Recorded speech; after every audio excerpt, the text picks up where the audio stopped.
orang yang sulit untuk berubah karena merasa sudah settle dan ada pada posisi aman, itu adalah pendidik. Sebetulnya kasusnya tidak hanya di guru, sama di dosen juga begitu ya. Jadi artinya gini, saya melihat sebuah fenomena di mana orang-orang yang sudah menjadi pendidik itu rada susah untuk mau belajar lagi untuk hal-hal baru. Nah, ini mudah-mudahan tidak terjadi pada Anda kalau kelak Anda menjadi guru, Anda kelak menjadi kepala sekolah, atau Anda menjadi siapapun, ya. Karena merasa bahwa, oh saya sudah jadi guru, ngapain juga saya harus buka-buka lagi dan lain-lain. Padahal perkembangan, perubahan itu hal yang mutlak terjadi dan tidak bisa kita tolerir. Ya. Nah, sekarang kita bicara rubrik. Apa itu rubrik? Tadi sudah dipaparkan ya oleh kelompok 7. Rubrik itu hakikatnya adalah alat yang digunakan, alat atau instrumen ya, yang digunakan untuk menilai kualitas dari sebuah pekerjaan, proyek, ataupun juga kegiatan yang dilakukan oleh siswa, yang itu berdasarkan pada set atau kumpulan dari kriteria tertentu. Kenapa itu terjadi? Untuk tidak terjadinya penilaian yang melebihi batas yang seharusnya dilakukan. Biasanya rubrik kan dalam bentuk tabel ya, kemudian dia menggambarkan tingkat prestasi dari setiap kriteria yang telah ditentukan, nanti dia masuk di mana. Nah, untuk pelajaran pendidikan agama Islam, saya ingin sampaikan pada Anda, hal ini relatif presisi gitu, tepat untuk bisa dilakukan. Karena apa? Rubrik ini akan membantu guru PAI untuk memberikan penilaian yang lebih objektif dan konsisten. Gitu. Walaupun pada hakikatnya tidak ada yang 100% objektif ya, tetapi paling tidak tidak keluar dari pakem yang ada gitu. Nah, menilai kinerja dengan rubrik, saat menggunakan rubrik ini, pendidik itu menilai setiap aspek dan kriteria pekerjaan siswa itu menurut pada skala yang ada dalam rubrik. Nah, proses ini pasti melibatkan pemeriksaan terhadap pekerjaan-pekerjaan yang menentukan tingkat kepatuhan atas keberhasilan dalam pemenuhan kriteria yang ditentukan. Saya coba berikan sebuah contoh saja, ini hanya contoh ya.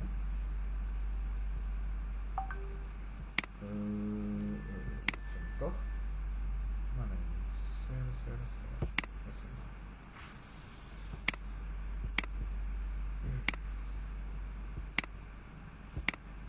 Mudah-mudahan kelihatan sudah.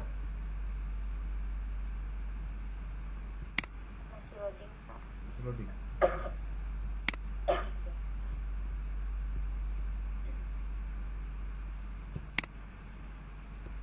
Ada belum? Sudah kelihatan belum? Ada Pak, kelihatan. Udah ya. Oke. Ini contoh rubrik diberikan untuk suatu pekerjaan yang menuntut kemampuan presentasi. Nah, ini contohnya. Jadi kita ingin menilai presentasi dari mahasiswa atau dari siswa, contohnya begitu.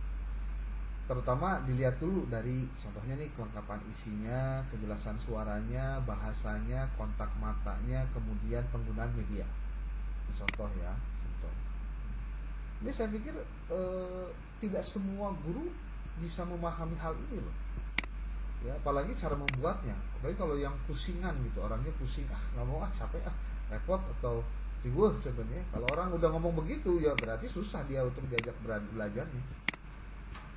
Anda bisa lihat di sini ada sangat baik, cukup, kemudian kurang. Nah, ini bisa digunakan seperti ini. Kelengkapan, menyajikan. Sangat baik, menyajikan semua informasi yang diperlukan dengan detail dan kaya dan contoh yang relevan. Baik, menyajikan sebagian besar informasi yang diperlukan dengan beberapa detail dan contoh. Cukup, menyajikan informasi yang diperlukan. Kurang, informasi yang diberikan tidak lengkap atau banyak kesalahan dalam informasi yang disajikan. Nah, ini kemudian nanti ada kolom lain, yaitu tentang hasil penilaiannya seperti apa. Ini indikatornya ya, kriterianya. Kelengkapan isi, kejelasan suara, bahasa, kontak mata, penggunaan media. Ini untuk mengukur, ini contohnya nih, siswa mengenai kemampuan presentasi mereka. Area apa yang perlu diperbaiki nanti di sini. Jadi nanti catatan-catatan yang diberikan oleh si guru kepada siswa itu ketika diketahui pola-pola ini. Oh, kamu suaranya masih belum maksimal ya. Tolong ditinggikan atau lebih jelas lagi suaranya. Atau bahasanya juga mungkin tidak efektif karena bahasanya juga tidak nyambung, atau ketika disampaikan ternyata ada yang tidak tidak logik antara yang disampaikan pertama dengan tampilan kedua, contohnya begitu. Kontak mata, kamu jangan nunduk terus dong. Nanti evaluasinya itu berdasarkan apa yang Anda lihat. Maka sebetulnya kalau boleh saya sebut, penilaian dengan rubrik ini termasuk pada penilaian yang sifatnya otentik. Saya ulangi. Penilaian dengan menggunakan rubrik adalah penilaian yang sifatnya otentik. Otentik gimana maksudnya? Real time, saat itu guru melihat langsung atau si pendidik melihat langsung apa yang terjadi. Dan ini sebetulnya bagian dari aktivitas yang seharusnya terjadi pada saat proses pembelajaran. Sehingga nanti kalau ditanya, Anda nilainya segini ya, kalau ditanya begitu, siswanya nanya, kok nilainya begini Bu, kenapa? Nah ini pada saat kamu presentasi kemarin kamu nggak maksimal ya, ya benar nggak? Jadi pasti kalau dikonfirmasi begitu kan nggak bisa ngomong juga. Jadi penilaian otentik itu akan menghindarkan guru dari kesan sebagai orang yang tidak objektif akhirnya. Kalau misalkan Anda tidak memberikan penjelasan terkait dengan apa yang harusnya dinilai, bagaimana caranya dan seterusnya, itu berarti kita punya keliru dalam hal tersebut ya. Oke, tadi sudah disebutkan apa kelebihan dan kekurangan dari rubrik. Kalau kekurangan dulu deh, butuh waktu nulisnya. Nulisnya, kemudian juga bagaimana cara menyusunnya dan lain-lain. Tapi kalau saya sih sekarang, guru itu atau Anda sebagai mahasiswa itu tinggal punya kemauannya aja sebetulnya. Nggak ada yang nggak bisa. Dengan teknologi yang hari ini ada, saya saja menikmati proses dengan teknologi yang hari ini ada itu. Ya, sebutlah dengan internet, dengan AI ya, dengan aplikasi-aplikasi yang gratisan, yang gratis juga. Itu ternyata pekerjaan-pekerjaan yang rumit dulunya sekarang tuh bisa dilakukan. Yang penting Anda tahu bagaimana caranya, bagaimana memberikan perintahnya. Ya kalau misalkan Anda punya uang sedikit, ya berarti Anda perlu yang berbayar, contohnya kan selesai sebetulnya. Ya, ini untuk waktu biasanya. Yang kedua, bisa jadi penggunaan rubrik ini rigid gitu. Jika tidak dirancang dengan fleksibel. Rigid itu artinya gimana? Terlalu rumit, terlalu detail. Karena memang makin detail sebuah penilaian, makin rumit itu cara melakukan penilaiannya. Ya. Kalau ditanya enak mah ngasih tes mah pakai ini aja, soal esai, bikin soalnya gampang. Oke, soalnya gampang, tapi ketika membaca naskah hasilnya itu juga bukan persoalan yang mudah. Kalau misalkan gurunya atau pendidiknya atau Andanya termasuk orang yang suka baca, nggak ada masalah dengan soal esai. Tapi kalau misalkan dengan soal yang dibuatnya rigid, ya pasti repot juga kerjaannya, ya. Kemudian kekurangan yang ketiga adalah mungkin tidak sepenuhnya efektif untuk pekerjaan yang sangat kreatif atau unik. Tuh. Artinya penggunaan rubrik ditentukan oleh guru berdasarkan apa? Yang pertama harus Anda baca adalah tujuan pembelajarannya, gitu. Jadi jangan sampai keliru terkait dengan tujuan pembelajaran. Nah, terus ini untuk kelompok lanjut ya, sebelum kekurangan kita lihat dulu kelebihan. Kelebihannya apa sih? Pertama, dia memberikan apa? Tadi sudah disebutkan, transparansi dalam penilaian. Anda tinggal sebutkan saja, Bapak akan ngasih nilai sekian kalau kamu begini-begini ya. Bapak akan ngasih sekian kalau kamu begini-begini. Jadi, siswa diberikan informasi tentang apa yang dia harus lakukan kalau dia dapat nilai ingin baik. Kemudian juga yang kedua, penilaian dengan rubrik itu akan menghilangkan bias dalam penilaian, bias. Jadi jangan sampai keliru dalam melakukan penilaian karena tidak punya kriteria apa yang harus dinilai. Kemudian yang ketiga itu bahwa guru akan dengan mudah melakukan feedback atau umpan balik kepada siswa jika terjadi sesuatu, dan feedback ini sifatnya konstruktif. Itu. Kemudian yang keempat, meningkatkan konsistensi penilaian antar penilai. Jadi kalau misal penilainya itu ada beberapa orang, ketika dilakukan proses penilaian maka orang akan melakukan hal yang sama karena kriterianya sama. Contoh, kalau kalian pernah melihat musabaqah tilawatil Quran atau musabaqah syarhil Quran, di situ ada beberapa orang yang jadi juri gitu. Kemudian kan ada kriteria tuh, walaupun tidak dalam bentuk rubrik, tapi hanya kriterianya saja gitu. Nah, seharusnya dari kriteria itu muncul keterangan-keterangannya. Kalau di bahasa rubrik tadi itu dijelaskan juga yang namanya explanation-nya gitu, ya. Setelah kriteria maka jelaskan, disebut sangat baik itu bagaimana sih? Disebut baik itu bagaimana sih? Disebut cukup itu seperti apa sih? Disebut kurang itu kayak gimana? Gitu, ya. Oke, kemudian terkait dengan bahasan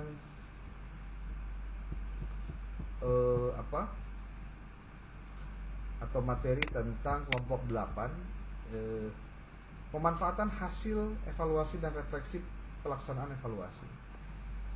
Saya melihat di sini kita juga sebagai pendidik di kelas itu harus memahami tentang apa sebetulnya yang menjadi kendala atau masalah dalam belajar.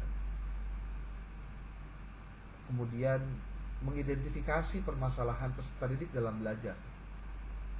Lalu mengungkapkan sebab dari masalah belajar itu seperti apa.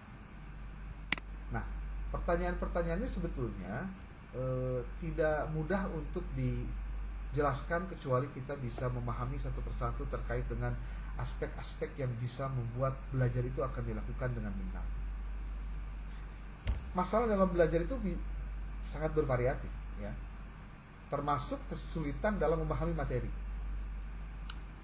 atau karena kurangnya motivasi, atau karena persoalan kognitif. Kognitif siapa? Kognitif gurunya sendiri ataupun kognitif siswanya.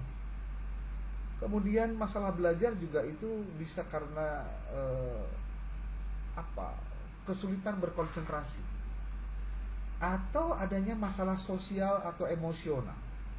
Maka bagi pendidik itu penting untuk mengenali dan memahami jenis-jenis masalah yang terjadi di lingkungan dia, di siswa terutama, agar si guru tersebut dapat menyesuaikan strategi apa yang dapat dia lakukan agar efektif. Nah, kemudian yang kedua terkait dengan identifikasi permasalahan peserta didik dalam belajar.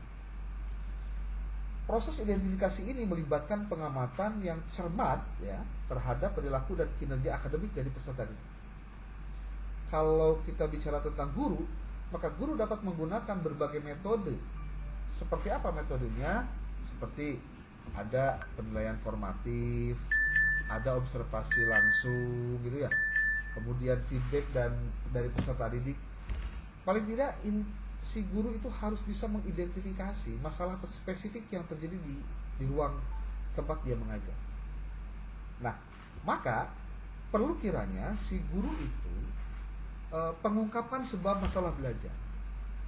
Setelah kemudian guru tersebut mengidentifikasi masalah yang dihadapi peserta didik, langkah berikutnya itu adalah mengungkapkan penyebab masalah tersebut. Karena gini, satu sekolah dengan sekolah lain, walaupun sama tempatnya, ada di satu kecamatan yang sama atau desa yang sama, itu pasti terjadi perbedaan dalam masalah yang terjadi di lapangannya.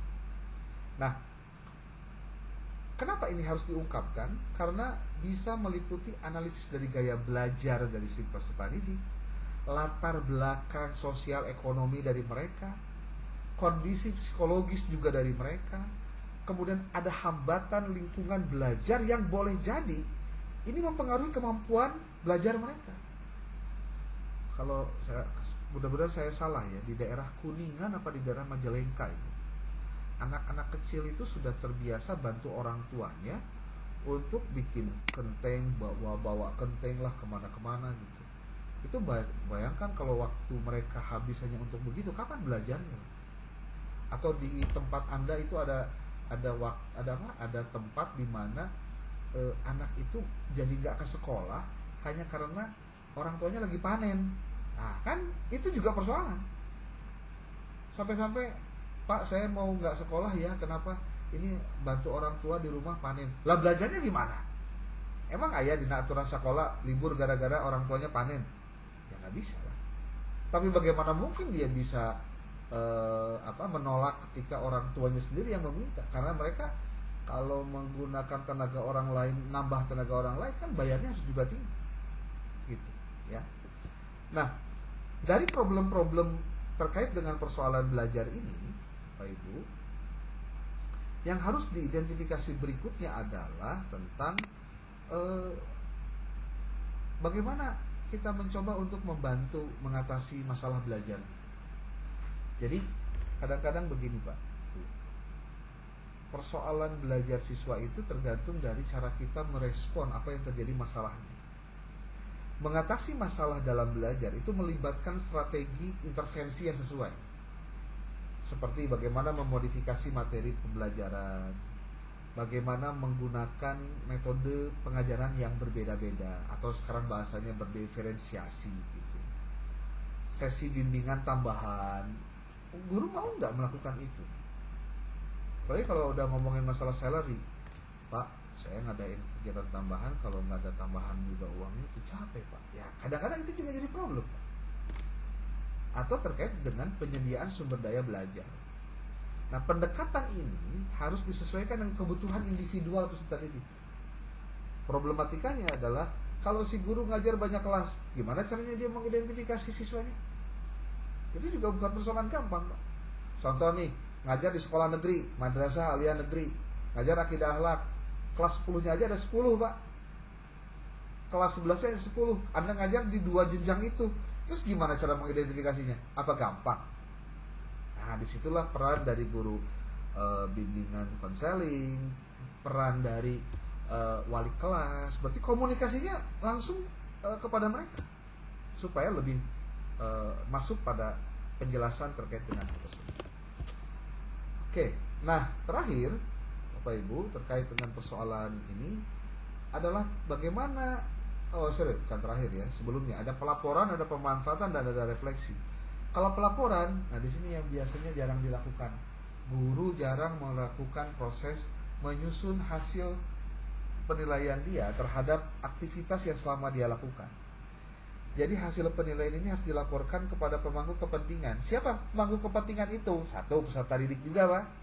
Yang kedua orang tua, yang ketiga rekan pendidik. Ya dalam hal ini rekan pendidik adalah si kepala sekolah ataupun juga wali kelas dan seterusnya. Nah pelaporan ini tentu harus jujur, transparan, dan konstruktif. Untuk apa?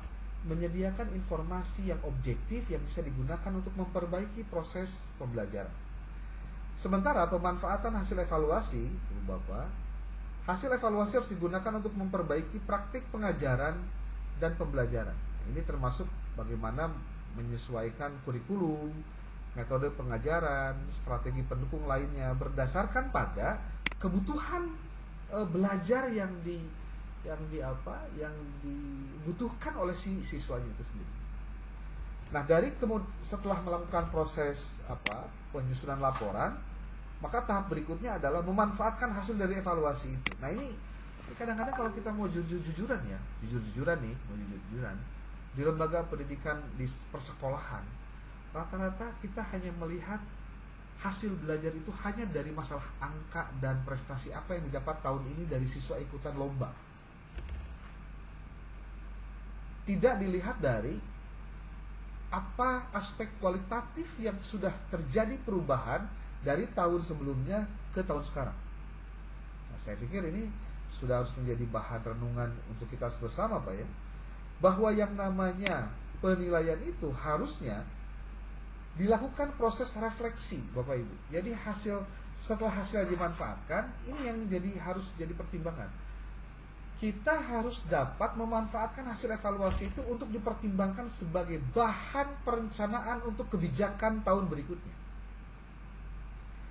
Refleksi itu Bapak Ibu adalah proses kritis di mana si pendidik meninjau dan mengevaluasi efektivitas dan ya mungkin juga keadilan ya dari proses evaluasi itu sendiri.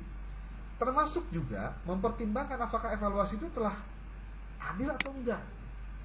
Apakah ada anak yang kemudian harusnya dia dapat nilai bagus tapi karena persoalan yang lain ternyata jadi nilai kecil contohnya, atau dan yang lain.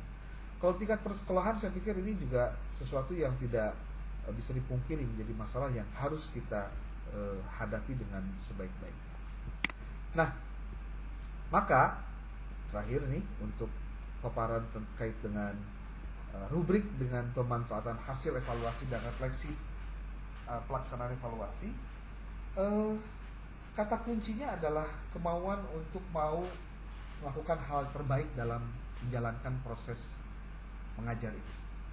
Jangan sampai terjadi karena keterbatasan guru dalam ingin belajar sehingga dia tidak mau melakukan perubahan dalam cara mengajarnya, cara melakukan evaluasinya.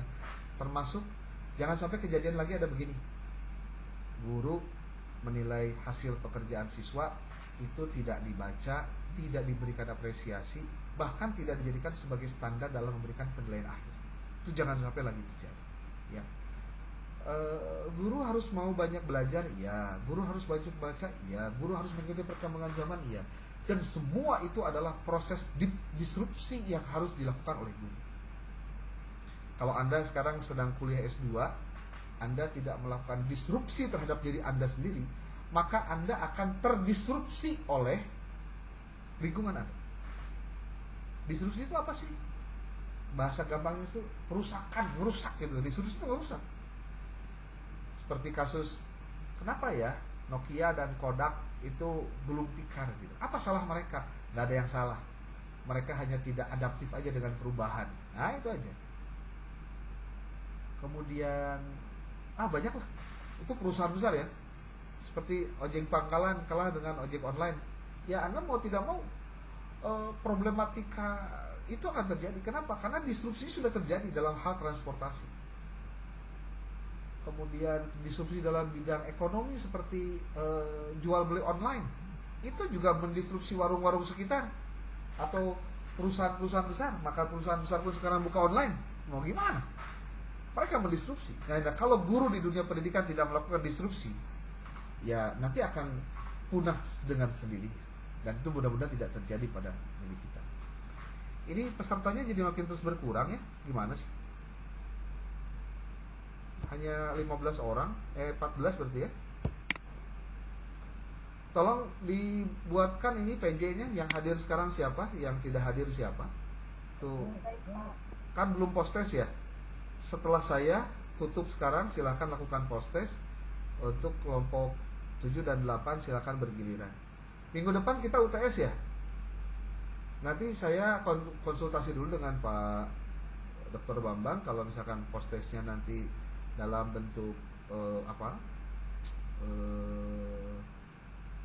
take home, nanti saya bentuknya take home aja ya. Oke. Terima kasih. Billahi taufiq wal hidayah. Assalamualaikum warahmatullahi wabarakatuh.